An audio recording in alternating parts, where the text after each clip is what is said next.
Good morning student. बेटा आज हम पढ़ेंगे अपठित गद्यांश। सबसे पहले अपठित गद्यांश क्या होते हैं वो मैं आपको बताऊंगी। अपठित गद्यांश क्या होते हैं? जो हमने पहले पढ़े नहीं है, पहले पढ़े नहीं हो वो अपठित गद्यांश होता है। जो पढ़ाने गया हो, किसी लेख, कहानी या निबंध का वह अंश जिसको अपनी पाठ्य पुस्तक में न पढ़ा हो, अपठित गद्यांश कहलाता है। क्या होता है अपठित गद्यांश? जिनको हमने अपनी पाठ्य पुस्तक कौन सी होती है, जो हमारी बुक चल रही होती है, रीडर की बुक चल रही होती है, वो पैराग्राफ हमने कभी पढ़ा ही नहीं है और हम उसे पहली बार पढ़ रहे हैं, पढ़कर उसके उत्तर दे रहे हैं, वो अपठित गद्यांश कहलाता है। अब अपठित गद्यांश को पढ़कर प्रश्नों के उत्तर लिखने के अभ्यास से भाषा पर पकड़ मजबूत होती है। भाषा क्या होती है? हमारी लैंग्वेज, हिंदी की जो लैंग्वेज है, जब हम उसको बार बार हम उस पैराग्राफ को पढ़ते हैं, समझते हैं, पढ़ते हैं, समझते हैं, तो हमारी जो लैंग्वेज है और भाषा को पकड़ने की समझ जो है वो मजबूत हो जाती है और उनमें अपठित विषय वस्तु को समझने की क्षमता बढ़ती है। हम उसकी विषय वस्तु, इसमें किसके बारे में कहा गया है, क्यों कहा गया है, क्या कहा गया है, कैसे कहा गया है, इन सबको हम जानते हैं। अब अपठित गद्यांश को हल करते समय हमें बहुत सारी ऐसी बातें हैं जो हमें ध्यान में रखनी पड़ती है। पहली है, सबसे पहले गद्यांश को 2 या 3 बार ध्यान से पढ़ना चाहिए। हम उस गद्यांश का मतलब पैराग्राफ, जो आपका पैराग्राफ होता है उसको हमें कितनी बार पढ़ना चाहिए? 2 से 3 बार उसको ध्यान से पढ़ना चाहिए। पढ़ते समय उनमें आई मुख्य बातों को, मुख्य बातों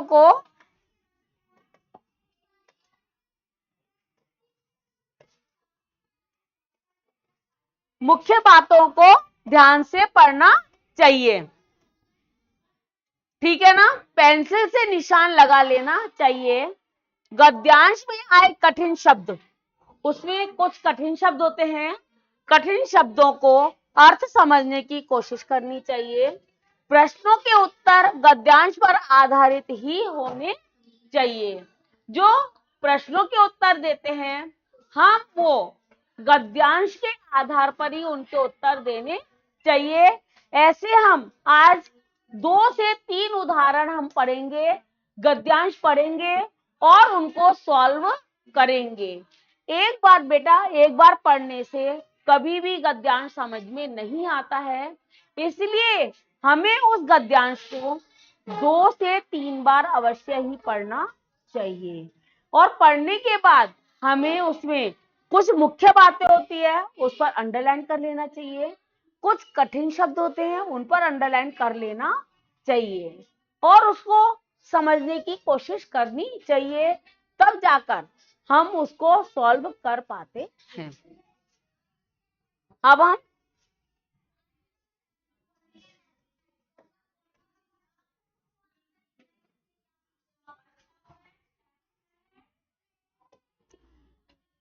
कुछ उदाहरण हैं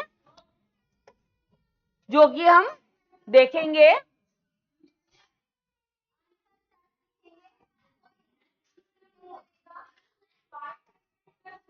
आप नीचे लिखे अपठित गद्यांश को प्रश्नों के उत्तर सहित दिए हैं, इन्हें पढ़कर समझिए। ये क्या, उत्तराखंड की गोद में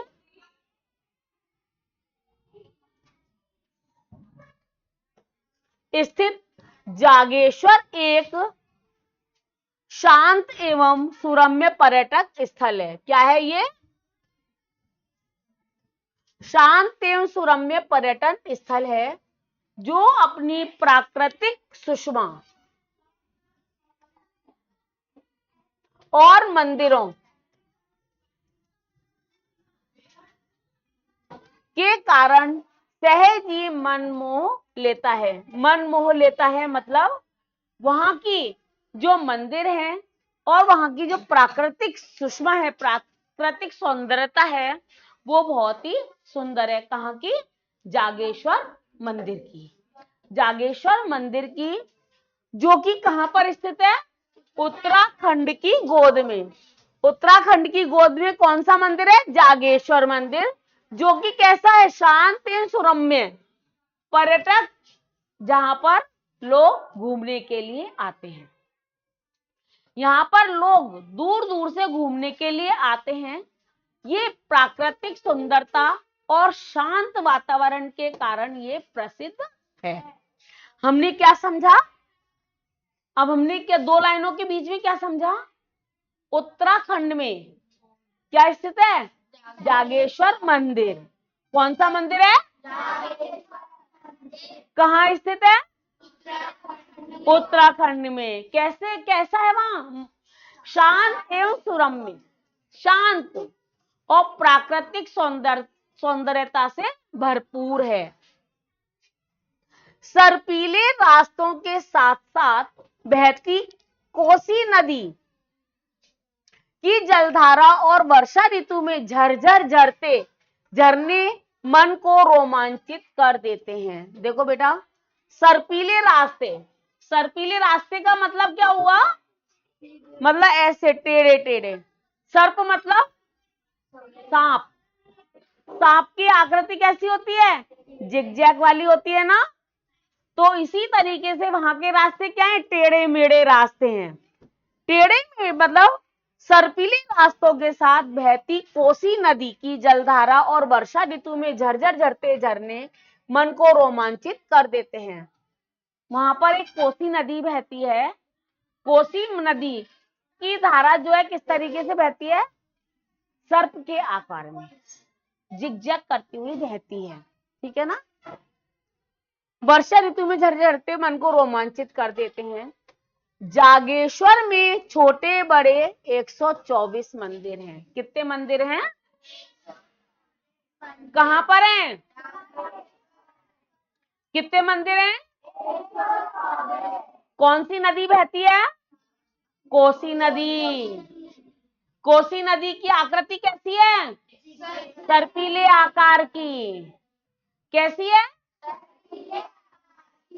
सर्पीले आकार की।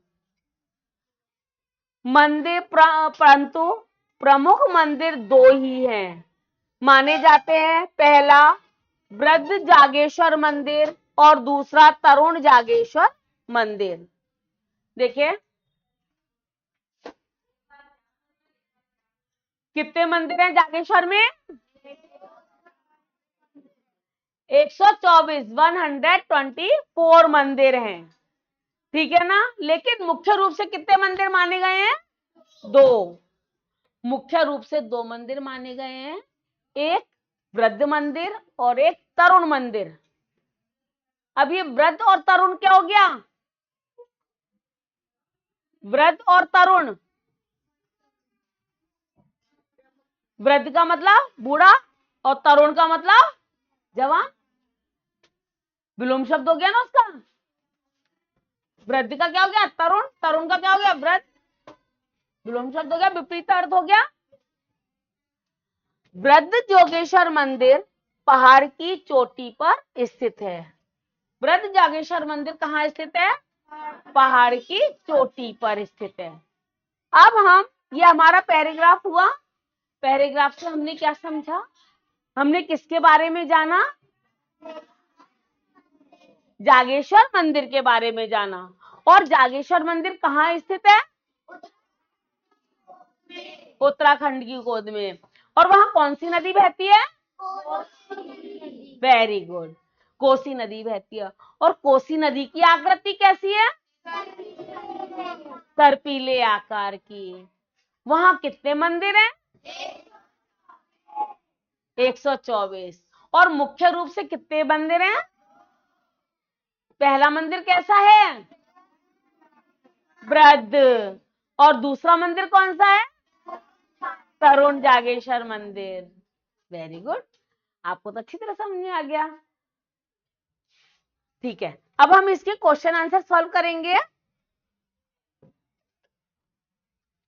देखिए, जागेश्वर कहाँ स्थित है? उत्तराखंड में। कहाँ स्थित है? उत्तराखंड में। क्या आंसर हो जाएगा हमारा? उत्तराखंड में।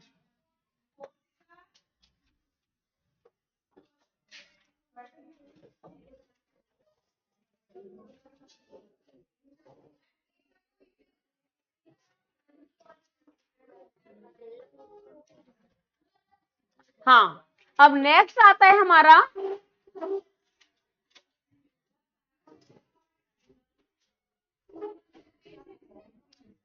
हमारा जोगेश्वर में छोटे बड़े कितने मंदिर हैं? 124 मंदिर हैं। तो यहां हम राइट लगा देंगे।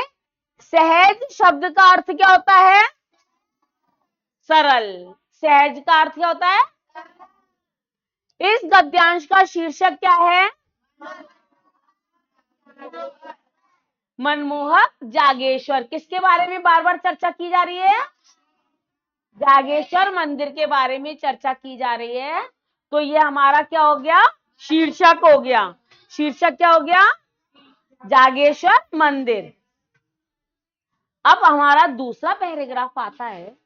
अब हम दूसरा पैराग्राफ पढ़ेंगे। ये हमारा गद्यांश सॉल्व हो गया, हमने इसको समझ लिया। अब हमारा दूसरा गद्यांश है, हम इसे पढ़ेंगे।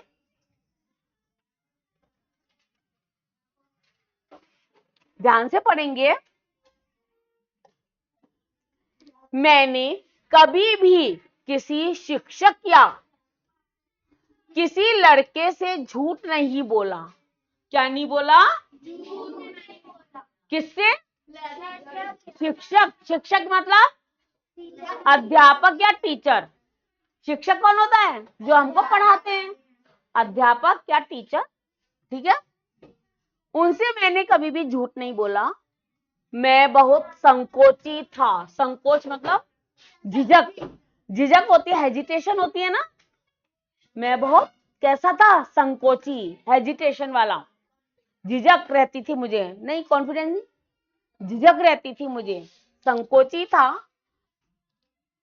एक बार पिताजी श्रवण की पितृभक्ति।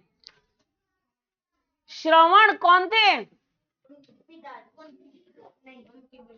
श्रवण की पितृभक्ति। कहा? एक किताब का नाम है श्रवण की पितृभक्ति। इसका मतलब है श्रवण जो कि अपने माता पिता के भक्त थे। उन्होंने क्या किया था मालूम है? श्रवण कुमार की स्टोरी। आपको श्रवण कुमार की स्टोरी नहीं पता? श्रवण कुमार थे, वो अपने माता पिता को, एक बार क्या हुआ, उनके माता पिता क्या थे? अंधे थे। उनके माता पिता अंधे थे, उनको दिखाई नहीं देता था। एक बार उसके माता पिता ने श्रवण से, अपने पुत्र से कहा कि तुम हमें यात्रा करवाकर लेके आओ। अब श्रवण के माता पिता ने कह दिया तो श्रवण कुमार ये तो काम करेंगे करेंगे, क्योंकि ये उनका कहना है और उनकी इच्छा पूरी करना उनका धर्म है। तो उन्होंने कहा ठीक है। उन्होंने क्या किया? अब माता पिता को, वो दोनों ही अंधे, दोनों ही अंधे, दोनों को कैसे लेके जाएंगे? तो उन्होंने क्या किया? दो टोकरे बनाए, दोनों तरफ बीच में लकड़ी लगाई। लकड़ी लगाने के बाद में उन्होंने क्या किया? एक तरफ पिता को बिठाया और एक तरफ माता को, और दोनों को अपने कंधे पर लेकर यात्रा करवाने के लिए निकल पड़े। यात्रा करवाने के लिए निकल पड़े। कौन? श्रवण कुमार, जो कि मात्र और पितृ भक्त थे। मात्र मतलब माता के भक्त, और पितृ मानी पिता के भक्त। कैसे थे? क्योंकि उनकी जो वो बात कह देते थे, उनकी बात को पूरा करना वो अपना धर्म समझते थे। ठीक है। अब उन्होंने क्या किया? कंधे पर लेकर यात्रा प्रारंभ की। वो सरयू नदी पर पहुंचे। उनको मतलब वहां अयोध्या भी पहुंचे, अयोध्या में पहुंचकर उनको क्या हुआ, बहुत तेज उनके पिता माता को प्यास लगी। शाम का समय था, उनको प्यास लगी, अंधकार था उस समय पे, उनको प्यास लगी। उनके पिता ने कहा कि बेटा हमको पानी पीना है। तो वो बोले कि देखता हूं मैं, कहीं से पानी मिलता है तो मैं लेकर आता हूं। वो जाते हैं, पास में सरयू नदी थी। सरयू नदी पर, वहां पर राजा दशरथ जो है, दशरथ जो कि राम के पिता थे, वो आखेट करते थे। आखेट मतलब शिकार करते थे। अब वो क्या हुआ, श्रवण कुमार सरयू नदी में पानी लेने के लिए गए। जैसे ही पानी का लोटा उन्होंने नदी के अंदर डुबोया, आवाज आई। आवाज जैसे ही आई, राजा दशरथ ने सोचा यहां कोई जानवर है, यहां कोई जानवर है। तो उन्होंने उसी जानवर को समझकर उन्होंने क्या चला दिया, आवाज को सुनकर तीर चला दिया। वो तीर किसके लगा, श्रवण कुमार के। श्रवण कुमार के लगा और वो चीखे, चिल्लाए, तीर लगेगा तो चीखेंगे, चिल्लाए ओह मेरे माता पिता, कुछ इस तरीके से। तो राजा दशरथ दौड़कर आते हैं, उनके जो तीर चलाया था तीर निकालते हैं, लेकिन वो उसको बचा नहीं पाते हैं। श्रवण कुमार क्या हो जाते हैं, मर जाते हैं। अब क्या होता है, वो उनके लिए बोले कि वो इतनी बात मरते मरते श्रवण कुमार राजा दशरथ से कहते हैं कि तुम मेरे माता पिता को पानी जरूर पिला देना। मेरे माता पिता बाहर है, जो कि अंधे हैं, वो प्यास से व्याकुल हैं। अब राजा दशरथ उनको पानी पिलाने के लिए जाते हैं। किसको, श्रवण कुमार के माता पिता को, क्योंकि श्रवण कुमार तो तीर से मर चुके थे। माता पिता को जब पानी पिलाने के लिए जाते हैं दशरथ, तो उनके माता पिता पहचान जाते हैं कि ये हमारा पुत्र तो नहीं है, ये हमारा पुत्र तो नहीं है। बोले कि हमारा पुत्र कहाँ है, राजा दशरथ से कहते हैं ये हमारा पुत्र कहाँ है। वो अपनी बात जब बताते हैं, वो पानी तो पीते नहीं है और राजा दशरथ को श्राप दे देते हैं कि तुम भी जिस तरीके, और वो अपने प्राण त्याग देते हैं और वो कहते हैं कि जिस तरीके से मैं अपने पुत्र वियोग में हम अपने प्राण दे रहे हैं, उसी तरीके से तुम भी अपने पुत्र वियोग में इसी तरीके से तुम्हारे प्राण चले जाएंगे, ठीक है ना। और वो भी मर जाते हैं। तो इस तरीके से श्रवण की पितृभक्ति, ये थे श्रवण कुमार जो अपनी माता पिता की आज्ञा का पालन करते थे। इस तरह की पुस्तक उनके पिताजी लेकर खरीद कर लाए। किसके लिए, मेरे लिए। अपने बारे में बताया जा रहा है ना ये गद्यांश, अपन खुद के बारे में बता रहे हैं कि मैंने कभी भी किसी शिक्षक या किसी लड़के से झूठ नहीं बोला। एक बार मैं बहुत संकोची था, एक बार मेरे पिताजी श्रवण की पितृभक्ति नामक पुस्तक खरीद कर लाए। मैंने उसे बड़े चाव से पढ़ा, चाव से मतलब इंटरेस्ट लेकर, मन लगाकर पढ़ा। उन दिनों बाइस्कोप में तस्वीर दिखाने वाले लोग आया करते थे। बाइस्कोप जानते हो, नहीं जानते। बाइस्कोप क्या होता है, एक छोटा सा कैमरा टीवी टाइप होता है। उसमें पहले क्या था, अब नहीं चलता, ये पहले चलता था, अब नहीं चलता, पहले चलता था ये बाइस्कोप। उसमें क्या होता था, बच्चे 10 पैसे 20 पैसे देते थे और उसमें वो पिक्चर चलाता जाता था और उसमें पिक्चर अपन ऐसे करके देखते थे, अंधेरा हो जाता था और ऐसे करके देखते थे, तो अलग अलग पिक्चर हमको दिखाई देती थी। उसे हम क्या कहते हैं, बाइस्कोप कहते हैं। तस्वीर दिखाने वाले लोग आया करते थे। तभी मैंने अपने अंधे माता पिता को कांवड़ पर बैठाकर ले जाने वाला श्रवण कुमार का चित्र देखा था। अंधे माता पिता को कांवर में बिठाकर, उसको क्या कहते हैं, जो मैंने बताया था तो टोकरी बनाई थी, इसमें अपने अंधे माता पिता को बिठाया था, तो उसको क्या बोलते हैं, कांवड़। क्या बोलते हैं, कांवड़। कांवड़ में बिठाकर ले जाने वाले श्रवण कुमार के चित्र देखे थे। इन बातों का मेरे मन पर बहुत गहरा प्रभाव पड़ा। मन ही मन मैंने ठान लिया कि मैं भी श्रवण कुमार की तरह बनूंगा। उन्होंने पहले तो क्या किया, मैंने जो मेरे पिता कौन सी बुक लेकर आए थे, पितृभक्ति, श्रवण की पितृभक्ति नामक पुस्तक लेकर आए थे। मैंने उसको पढ़ा। उस समय पे बाइस्कोप चला करते थे। बाइस्कोप में मैंने उन चित्रों में क्या देखा था, श्रवण कुमार को देखा था, और श्रवण कुमार किस तरीके से अपने अंधे माँ बाप को कांवड़ में बिठाकर अपने कंधे पर उठाकर यात्रा करवा रहे हैं। तभी मैंने यह निश्चय कर लिया कि मैं भी कैसा बनूंगा, श्रवण कुमार की तरह ही बनूंगा। मैंने सत्यवादी हरिश्चंद्र, सत्यवादी हरिश्चंद्र, हरिश्चंद्र कौन थे, कभी भी झूठ नहीं बोलते थे। ये भी एक कथा है सत्यवादी हरिश्चंद्र की भी, लेकिन वो बाद में बताएंगे हम आपको। नाटक भी देखा था, बार बार उसे देखने की इच्छा होती, हरिश्चंद्र के सपने आते, बार बार मेरे मन में यह बात उठती थी कि सभी हरिश्चंद्र की तरह सत्यवादी क्यों नहीं बन जाते, सभी हरिश्चंद्र की तरह सत्यवादी क्यों नहीं बन जाते।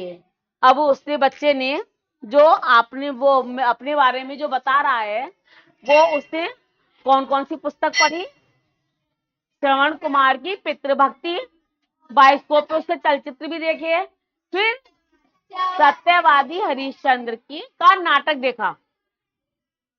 सत्यवादी हरिश्चंद्र का नाटक देखा तो उसके मन में बार बार देखने के बाद क्या विचार आते हैं कि सभी लोग राजा हरिश्चंद्र की तरह सत्यवादी क्यों नहीं बन जाते होते। अब ये यहां पर हमारा होता है पैराग्राफ खत्म। अब हम करेंगे क्वेश्चन आंसर सॉल्व।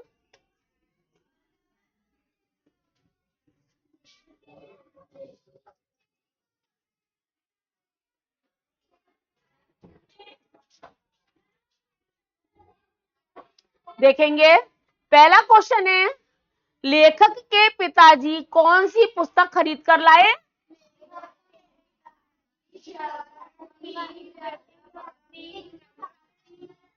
श्रवण की पितृभक्ति नामक पुस्तक खरीद कर लाए। यहां पर सॉल्व है, लेकिन हमने पहले ही अंडरलाइन कर दी थी, श्रवण की पितृभक्ति नामक पुस्तक खरीद कर लेकर आए। दूसरा क्वेश्चन है, लेखक श्रवण कुमार की तरह कैसा बनना चाहते थे, लेखक श्रवण कुमार की तरह सच्चा पितृभक्त बनना चाहते थे। क्या बनना चाहते थे, कुमार की तरह बनने की, पितृभक्त बनना चाहते थे।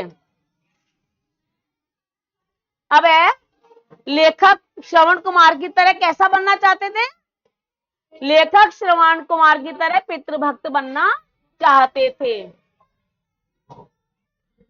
नेक्स्ट है हमारा, लेखक ने कौन सा नाटक देखा, कौन सा देखा था, वेरी गुड, कौन सा नाटक देखा था, सत्यवादी हरिश्चंद्र। कौन सा नाटक देखा था, वेरी गुड। अब है, चाव शब्द का क्या अर्थ होता है, रुचि। उनकी रुचि थी ना, चाव शब्द का अर्थ क्या होगा, रुचि, हमारी हॉबी क्या होती है, ठीक है। ये हमारे होते हैं दोनों ही पैराग्राफ पूरे। इस तरीके से आप पैराग्राफ को या गद्यांश को बार बार पढ़ के उसको अंडरलाइन करके आप उन क्वेश्चन के आंसर दे सकते हैं, और ये आपके एग्जाम में हमेशा ही आते रहते हैं। इस तरीके से आप सॉल्व कर सकते हैं। कक्षा 5 आपकी बोर्ड आएगी, बोर्ड में भी इसी तरह के पैराग्राफ आएंगे और आपको उनको सॉल्व करना होगा।